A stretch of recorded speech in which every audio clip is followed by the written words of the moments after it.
I'm Frank Reynolds, and this is the National Presbyterian Church and Center. When Dylan Thomas, the Welsh poet, made his first trip to America, he said he was dismayed to find the plane full of gnomes, international spies, and Presbyterians. Presbyterians don't mind the company of gnomes, spies, or even poets. But that's hardly the way to locate the Presbyterian faith. Where do Presbyterians come from? Some people think they're all from Scotland.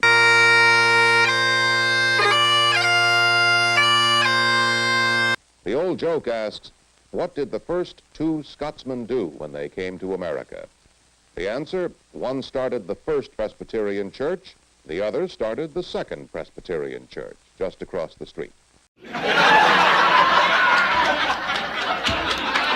But would it surprise you to learn that more Presbyterians came to America from Ireland and England than from Scotland? What do Presbyterians look like?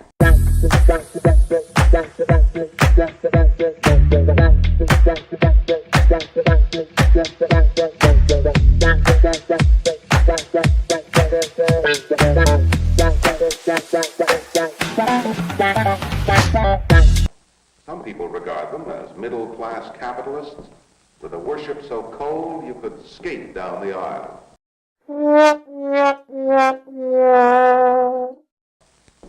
Others say the church programs remind them of a lunatic asylum on fire. Who am I saying that? Who said that? Who said that? In fact, neither description is accurate. To touch the uniqueness of a Presbyterian, might as well start with the theological father, John Calvin. What did he think a Presbyterian was? Calvin was a French lawyer and an admirer of Martin Luther. If Luther was the heart of the Reformation, then Calvin was its mind. Both men were afire with the same ideas, the priesthood of all believers, the authority of the Bible, the purity of the church, and above all, justification by grace through faith.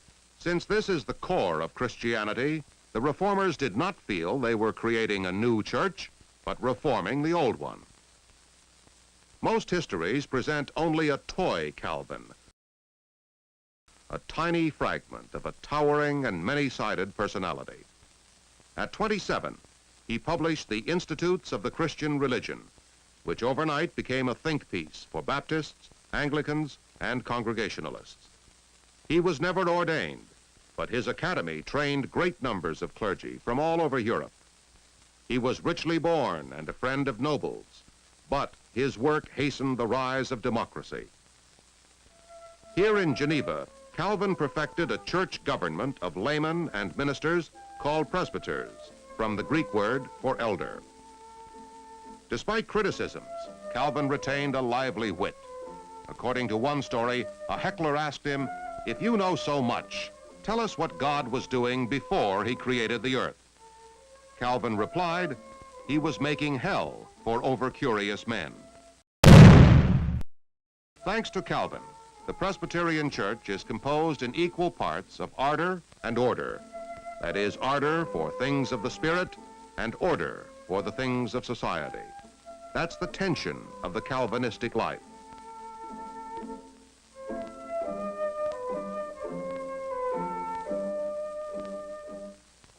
But Calvin stood for both poles of the church, ardor and order. He symbolized ardor in his crest, the flaming heart in an open hand offered to God. His form of government stood just as firmly for order. Out of this tension came the mightiest streams of Presbyterianism. The English Puritans, who were people of ardor, the Scottish churchmen, who were people of order. Calvin passed the baton to his disciple, John Knox, under whose leadership the Church of Scotland was born. Most remember Knox for his opposition to Mary, Queen of Scots, and her Catholic court. At stake was the religious and political life of the nation. Unfortunately, Mary lost her head. Knox kept his and built the Presbyterian system right into the blood and bone of Scotland. It remains the official church today. For example, when Queen Elizabeth visits Scotland, she becomes a Presbyterian during her stay.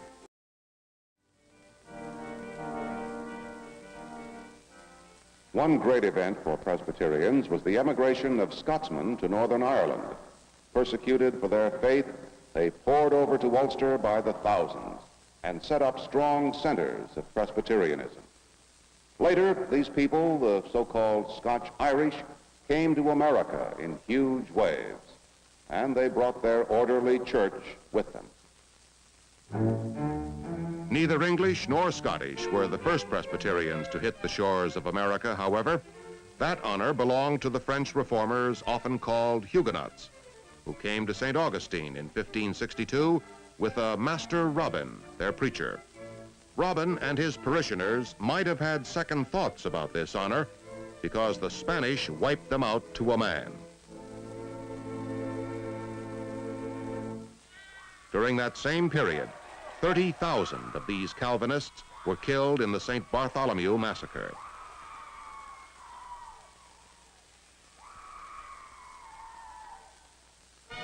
Meanwhile, in England, the Puritans, who were also Calvinists, took over the English government, beheaded the king, and called together the famous Westminster Divines.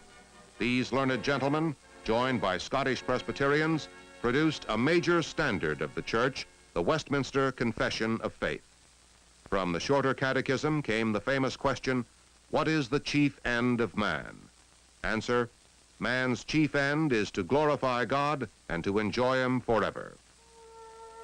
Through the 1600s, most Presbyterians settled heavily in the middle colonies in America, from New York to Maryland, or down south through the Great Valley of Virginia and on into the Carolinas.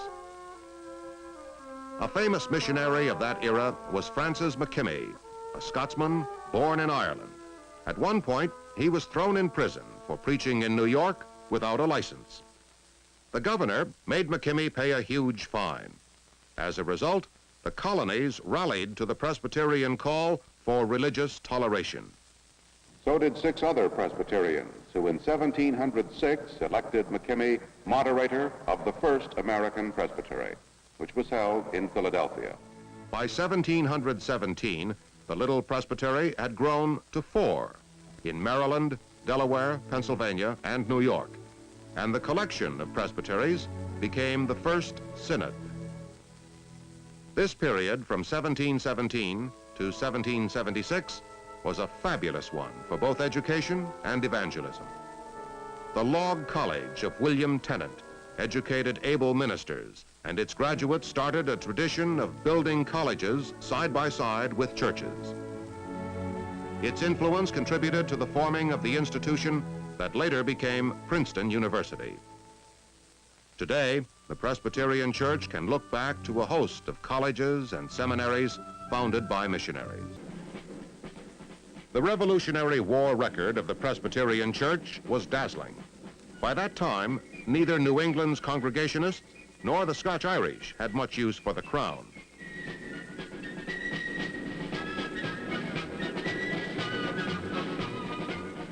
In fact, Presbyterian ministers were so outspoken that one member of Parliament in London spoke of the American Revolution as the Presbyterian Rebellion. The only clergyman to sign the Declaration of Independence and the only clerical member of the Continental Congress was the Reverend John Witherspoon, who thundered from his pulpit, "There is not a single instance in history in which civil liberties were lost and religious liberty preserved." After the war, the American government was similar to Presbyterian government. Americans rejected both a king to rule from the top and a pure democracy to rule from the bottom for a republic in between. Presbyterians rejected both bishops to rule from the top and congregations to rule from the bottom for a presbytery in between. Now let's grit our teeth, pull down the chart, and look at the 4 levels of Presbyterian church government. First, the local congregation, which is the real authority in the church. It all starts right here. Second, presbytery. The presbytery ordains clergy, reviews church activities, and so on. Third, the synod. It reviews the work of presbytery. Fourth, the General Assembly. This is something like the White House, the Supreme Court, and Congress all in one. Its pronouncements on social affairs, war, poverty, race, etc., are not binding on congregations, but carry great weight. Compared with the number of Methodists or Baptists, Presbyterians are small potatoes. But right after the American Revolution, the Presbyterian Church was one of the 4 largest and the most evenly distributed church in America. That was not to last long for 2 reasons. First, the Presbyterians, unlike the Methodists or the Baptists, were unwilling to send uneducated men to the western frontiers of Tennessee, Kentucky, and the Mississippi Valley.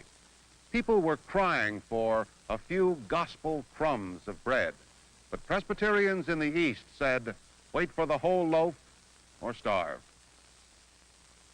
Naturally, the settlers joined churches that gave them the gospel, with or without a seminary degree.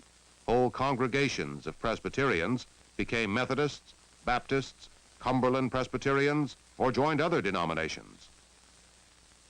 And there were individual missionaries of extraordinary power.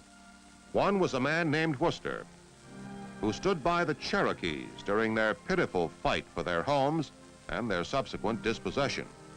Worcester, who translated the Bible into Sequoia and edited a Cherokee journal, was imprisoned as a troublemaker by the state of Georgia. Worcester's case went to the Supreme Court, where Chief Justice Marshall sent back a ruling in his favor. The governor of Georgia replied to Marshall, if you want Worcester, come and get him. Finally freed, he went on the 1,000-mile Trail of Tears and ministered to the Cherokees in Oklahoma for the rest of his life. Like most periods in church history, the time from 1800 to 1860 was filled with noisy issues and quiet ones. The benevolent empire, so called because private individuals across church lines began crusading and organizing for moral reform and against intemperance, slavery, and war. Then there were foreign missions. Up to this time, America had been a mission field itself for Europe, especially England or Scotland. Now the American Board, formed mostly with Congregationalists and Presbyterians, sent its first missionaries to India, men and women named Judson, Rice, Newell, Holt, and Hall. And the final quiet issue, home missions. Again, Congregationalists and Presbyterians led the way by starting the American Home Missionary Society, which sent money and ministers to churches all over the South and West. Paid only a pittance, missionaries like Hall and Chapman planted churches and schools in Ohio, the Indiana and Illinois territories, and throughout the Mississippi Valley.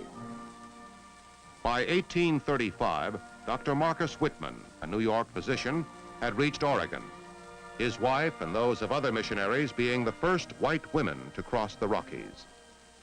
These were the quiet issues: union, missions, education. But the noisy ones got all the attention. First, there was the split in the church between the new ways and the old ways. This time, it was ardor versus order. The leaders of the ardent wing wanted to evangelize the frontiers and change anything that got in the way of their mission.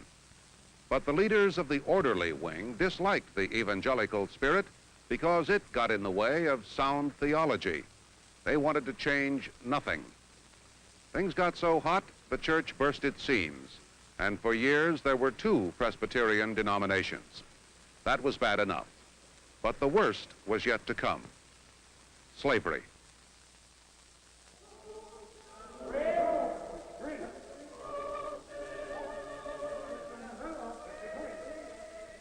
In 1818, the General Assembly said, "We consider the voluntary enslaving of one part of the human race by another totally irreconcilable with the gospel of Jesus Christ." Unfortunately, the cotton gin spoke louder than Christ, and Presbyterians said in 1836, resolved that this whole subject be indefinitely postponed. But it would not go away, and soon Presbyterians, like other Christians, were killing each other in the Civil War.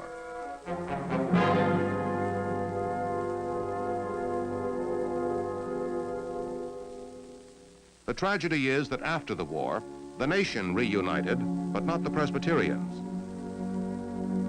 Back east, the United States was growing into a nation of cities overnight. At first, most Presbyterians were unsympathetic toward labor, but increasingly, the General Assembly began to take their side in the battle for wages and housing. It was here at New York's Labor Temple that Presbyterians became the helpers of the helpless. Neighborhood houses, many starting in Chicago, spread into every city. By 1900, national agencies had sprung up to combat poverty, war, and alcoholism. Meanwhile, both home and foreign missions were gathering steam. When the railroad spike of gold was pounded into the intercontinental hookup, Sheldon Jackson and his band of national missionaries spread westward, planting churches and building schools, especially schools for Indians and hospitals for all. One of the great missions was to the Chinese in California.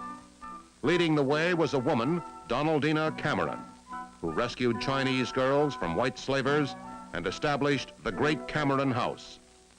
Amanda McFarland served first in New Mexico, then in Alaska, where she founded what became Jackson College. In 1870, the Women's Foreign Mission Society was formed. They had a large part in sending missionaries across the world, people like Helen Reischauer, who started the first school for the deaf and dumb in Japan. From Sheldon Jackson, who finally made it to Alaska, to Ralph Hall with his early campfire meetings, to Dr. Dorothy Ferris, medical missionary to Japan, the church stayed on the mission move. Overseas, the church sent missionaries to 21 countries and areas of the world, largely in the Cameroon, Brazil, Cuba, India, Iran, Japan, Korea, Mexico, Pakistan, Syria, and the Philippines.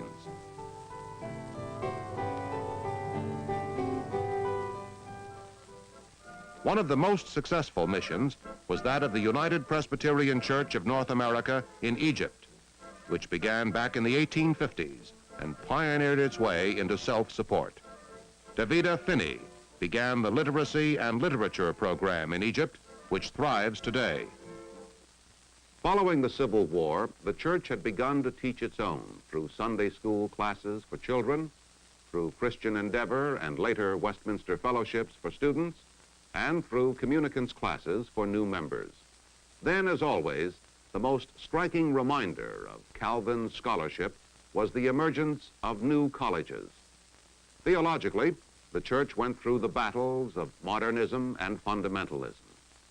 Again, the forces of ardor favored changes in the Westminster Confession to make the gospel more appealing, while the forces of order did not wish to abandon a single jot or tittle of orthodoxy. It was a fabulous era. Much to the disgust of church capitalists, the leading socialist was Presbyterian Norman Thomas. Balancing him, however, was the silver-tongued William Jennings Bryan. From World War I to World War II, a new wave of thought hit the church. Pastors and teachers rediscovered the Bible. The leader of this new kind of orthodoxy was the great Reformed theologian and pastor Karl Barth. Meanwhile, between the wars and despite depression, Presbyterians continued to plant churches, schools, and hospitals. The ecumenical movement surged strong and wide as Christians made common cause with all their brothers around the world. The idea was simple. You can't be a good Presbyterian, or Methodist, or Catholic locally unless you are also a good Christian internationally. From World War II till the 1970s, Presbyterians hustled into every area of national and international life. At home, the mission stretched from rural Appalachia to southwestern health and welfare units. from ministry among and with blacks in the rural South to side-by-side brotherhood with minorities in the inner cities. From hundreds of new churches in suburbia to a new program of keeping the churches alive in the ghetto. From community organizations to drug clinics and legal aids for the poor and the crippled. Some of our films from that period in the 50s show united Presbyterian concern for the have-nots. Any old trouble.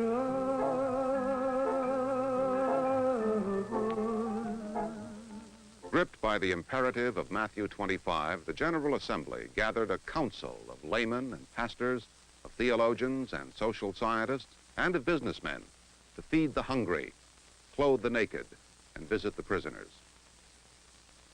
Following World War II, the General Assembly took some strong stands. It advised the Supreme Court not to approve prayer in public schools. It recognized drugs and alcohol as symptoms of a disease to be attacked medically and with Christian understanding.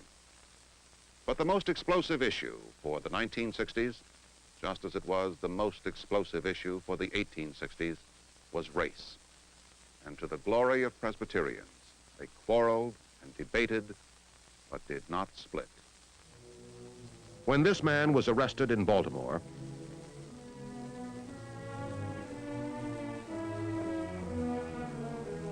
and this man marched in Selma and witnessed on the scene in Mississippi, some cried that clergy should stay out of politics.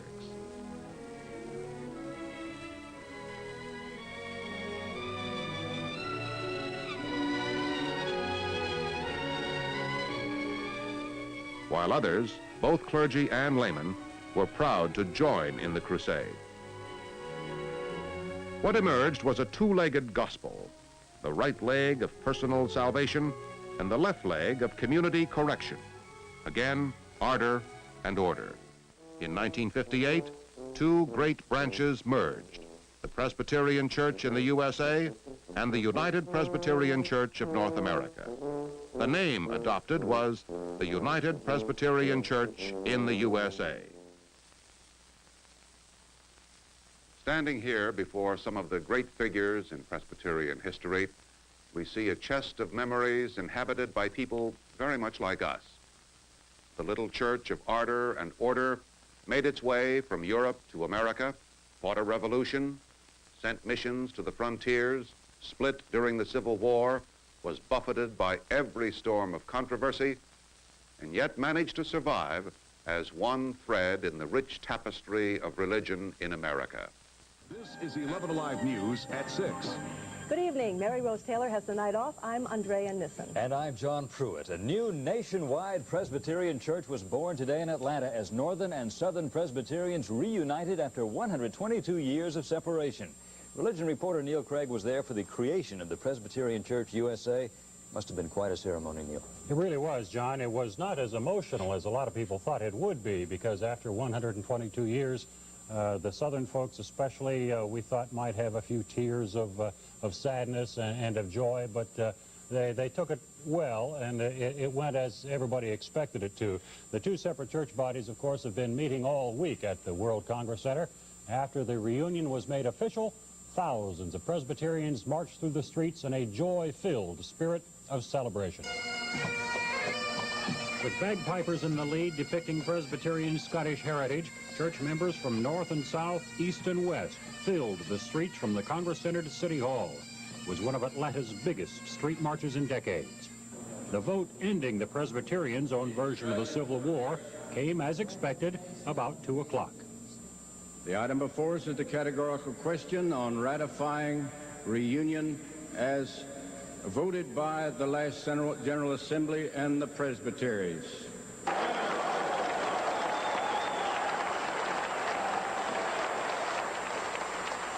Hundreds of delegates from both churches and thousands of local Presbyterians spilled out of the Congress Center to demonstrate their unity.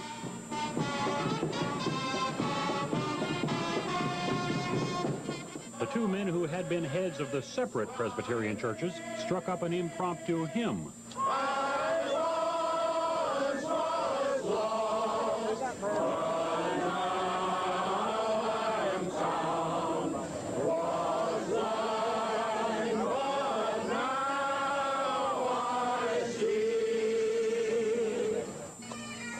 marchers reached City Hall almost before everyone had even left the World Congress Center.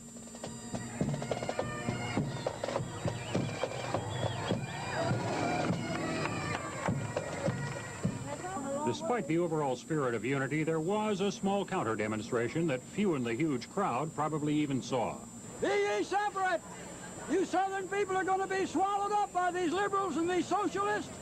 On the City Hall steps, a United Church of Christ preacher turned mayor had words of welcome. The unity that you share as churches might be extended from our nation to all of the other nations of the earth, and that we might live together on this earth in peace as brothers and sisters. Thank you very much.